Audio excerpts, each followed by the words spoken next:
I want to talk for a minute about the Houston Rockets. Fourth best record in the NBA. Really surprising everybody. Ime Udoka is coaching his ass off this year, having a great. If not for Kenny Atkinson, I think Ime Udoka would be the clear front runner for Coach of the Year, and he might.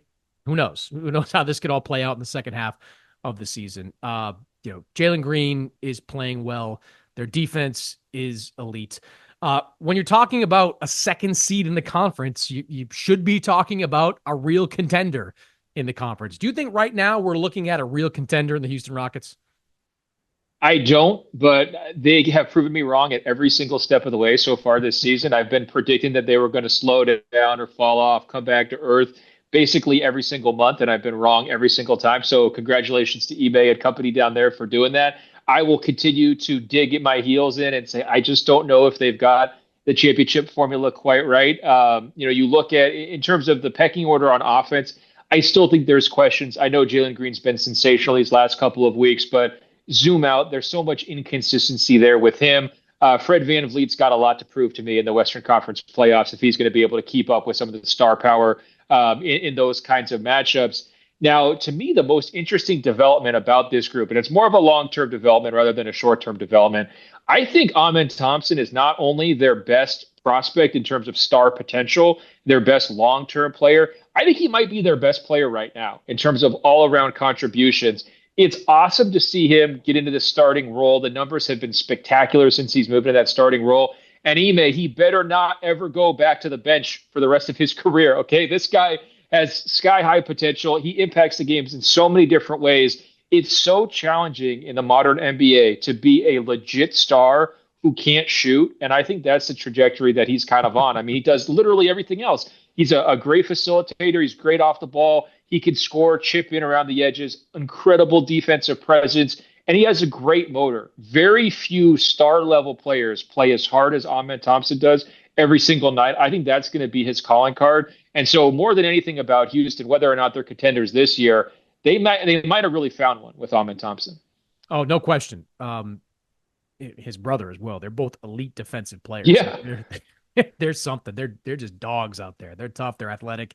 And they can defend multiple positions. I was texting with a couple of coaches before we started recording out in the West, asking them the same question. And both of them thought this was a team that maybe could win a series, but that's about their ceiling at this point. And both of them said the same thing about why. They said the defense, which made me scratch my head at first because they're a top 5 defense. They've got some high-level defensive guys led by Thompson. Dylan Brooks can defend as well. But they have a couple of key positions. You mentioned Fred VanVleet. I think in certain matchups in the West, he'd have a lot of problems defensively. Alperen Sengun, same thing. He's been better defensively than I think anybody expected. But in the postseason, these coaches that I were talking to were like, that's a guy that can be exploited at that position. So I think this is the kind of year where with the right matchup, they can win a first-round series. But then they get into a second-round series against a Denver or against a Dallas or against any of these top-tier teams in the West. I think they're going to have a lot of problems. And look, that's kind of normal, isn't it? Like, oh, yeah. They're kind of – this is the playbook. Like, you get a bunch of young talent. You get to that 500 mark that they got to last year. You get to the postseason this year. Get your ass kicked this year by somebody, and you learn from that, and you come back. And next year, you're a real contender. I think that's where the Rockets are right now. I was amazed, Ben. They're 24-3 when they have a lead going into the fourth quarter. Because I look at this team, and my biggest concern, at least offensively, is like, who's going to close games for them? Like, is it going to be Jalen Green who can win these games in the fourth quarter? They've been doing a lot of offensive by committee for most of the season. They got a bunch of guys averaging like 11, 12 points per game.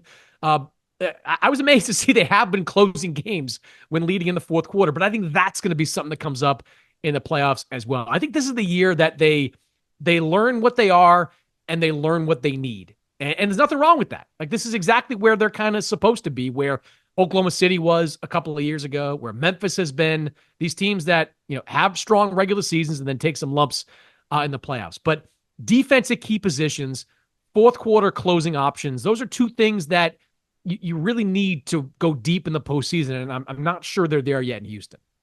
Well, and outside shooting, too, I think goes along with that. If the games are slowing down a little bit, there's not as much points coming in transition, half court execution, do you have the knockdown shooters who are going to be able to stretch out other teams' defenses and really make them work? And once you start to play these chess match games where your guys are getting picked on and you're trying to pick on the other team's games, guys, who's going to be able to step up and knock those shots down?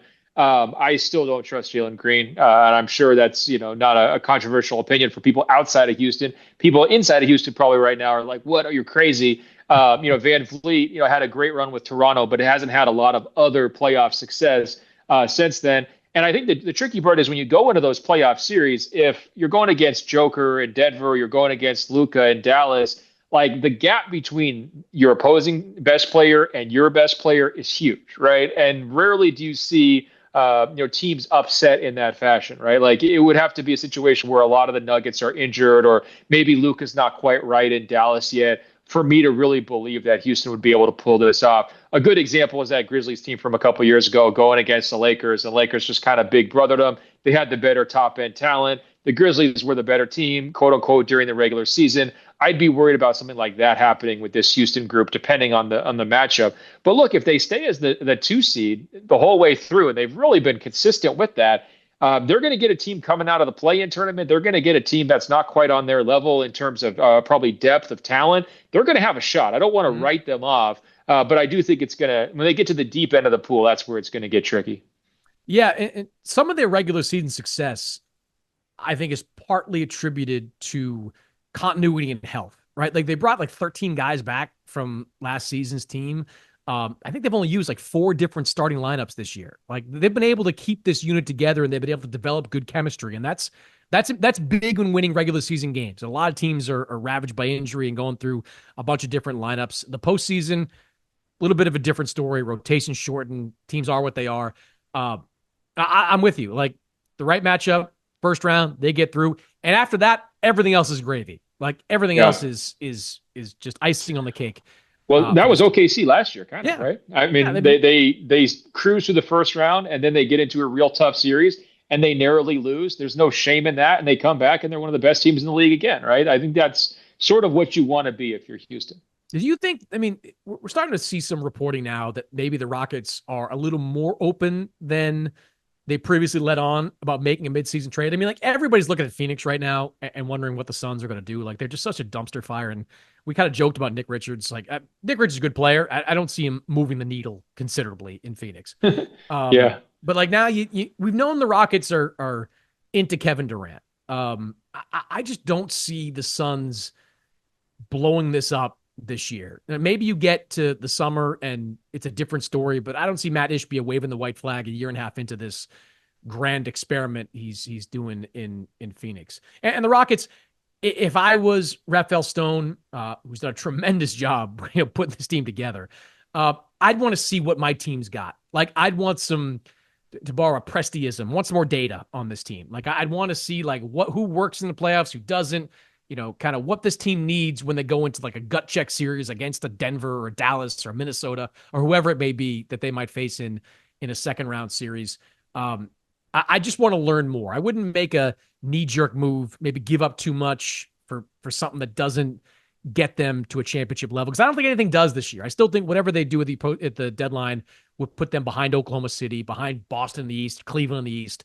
I think their attitude early on was the right one, and that mindset was the right one. Let's just play this thing out and see what we got. I mean, they still haven't seen anything from Reed Shepherd, who was, some people had like pegged as rookie of the year. They got no minutes for him. no minutes for him. No minutes for him at all. Like, and he, yeah. I'd kind of want to play this thing out. I don't know about you, but I'd like to see what this team can do over the course of a full season plus the playoffs, and then, take a step back, reevaluate, see what you got in the in this offseason. I think human nature factors into it, right? They know what the other side looks like. They went through a really painful rebuild. Need I remind anybody of the Kevin Porter Jr. era, right? I mean, that was tough times all the way around for Houston. So why would they shake things up in a big way when things are going so perfectly, so smoothly, and all their key guys are on the upswing of their careers? Look, I mean, we know Van Vliet and Dillon Brooks to a certain degree are placeholder players, right? But everybody else is still kind of figuring out who they are in terms of just the age curve. And so why you would try to shake up that in a meaningful way, I don't know why you would do that right now. Maybe some trade around the edges to fortify for the playoffs. But that's something also we've seen, by the way, from Oklahoma City in past years, right? Pretty quiet trade deadlines, minor moves. not really trying to shake things, get that data that you describe. I feel like Houston's going to take a similar approach. Shout out again to Ime Udoka, who in his first year as head coach in Boston takes him to the finals. In his first year in Houston, gets a 22 win team to 500. Second year, he's got him with the fourth best record right now in the Western Conference with a defense that's elite. This guy can coach, man. Like, he can really coach. And you give him the right personnel, which I think the Rockets have done, like those tough-minded guys like a Brooks, like a Thompson, like a Van Vliet to a certain extent.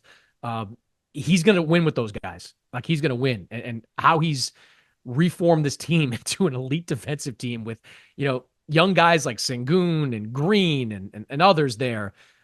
It's pretty remarkable, man. It really is. He's proven to be in just 2.5 years as a head coach to prove to be a pretty damn good one. Yeah, my top three for my midseason awards for Coach of the Year: one, Kenny Atkinson; two, Ime Udoka; three, JB Bickerstaff. I mean, pretty much similar thread, all overachieving in a big time way, all demonstrable improvement from each group that you can attribute to the coach, right? Whether it's just improving the offense in Detroit, coaxing some better defensive energy and effort from the Pistons guys. And with Ime, it's just a complete culture 180 from the disorganization they had a couple years ago. Obviously, Kenny Atkinson, we don't really need to explain it. They're on a 71 win pace. I'm pretty sure he's going to win that award. But Ime definitely deserves his flowers on this one. Shout out to JB Bickerstaff, too. I know I got some people in Detroit pissed at me last week when I suggested that Bradley Beal would not approve a deal to a rebuilding team like Charlotte and Detroit. I apologize for lumping you in with the Hornets. We did a whole segment on the Pistons last week. I'm amazed by what they've done. Cade Cunningham is an all-star this year. Might even be a starter on the all-star team this year. That's your muscle memory, though. It's been a while for Detroit, hasn't it? I mean, when Detroit's been down there in that Charlotte tier for a while, and it's nice to see them jump out of it. It's one of the best stories of the whole year. It is. And I wrote in our preview issue that guys that have coached Cade in the past and coaches that have watched Cade, not to make this a Detroit topic here, but one thing they've said is if this guy can just stay on the floor, if he can just show some toughness, he's got all the talent. The talent's there. And you've seen the comps to Luka with his body control. And you're just seeing just his ability to stay out there on the floor is more than half the battle for this team, because when he's out there, he's so damn good. So damn good. So he's having a great year for the Pistons.